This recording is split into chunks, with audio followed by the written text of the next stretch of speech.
सरसकट कर्जमाफीसाठी आमदार रोहित पवारांचं पंढरपुरात अन्नत्याग आंदोलन सुरू आहे।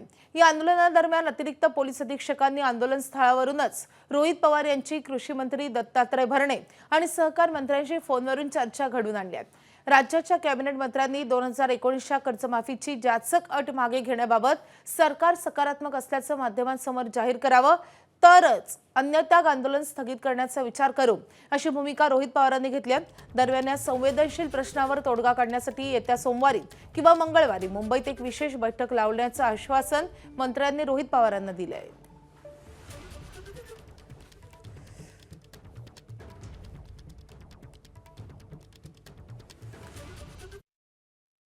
दादांशी चर्चा करूयात।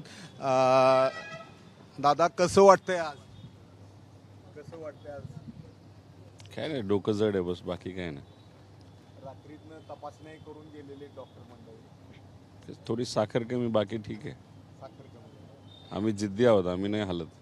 आता ज्या पद्धतीने काल कृषी मंत्री बोललेले, बाकी पर्याय काय समोर आलेले, काय पुढे आले का त्यानंतर? नाही, दोनदा तीनदा बोलणं झालं, आता आज बघू काय म्हणतात।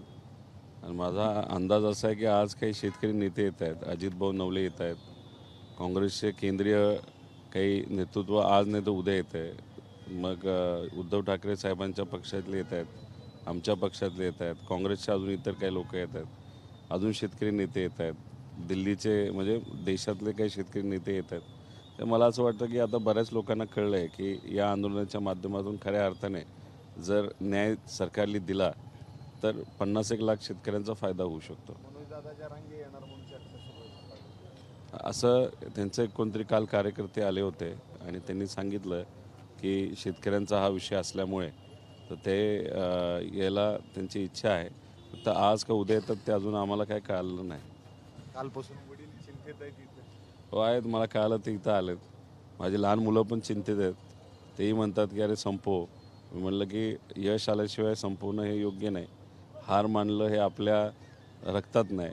आणि मग काही प्रमाणात भावनिक आहेत मुलं, पत्नी, तो समजून घेतील अशी अपेक्षा। मुख्यमंत्र्यांकडनं परत काय चर्चेचे? नाही, भरणे मामांच्या थ्रू म्हणजे आपले कृषी मंत्र्यांच्या माध्यमातूनच आम्ही बोलतोय, डायरेक्ट अजून काही बोलणं झालं नाही।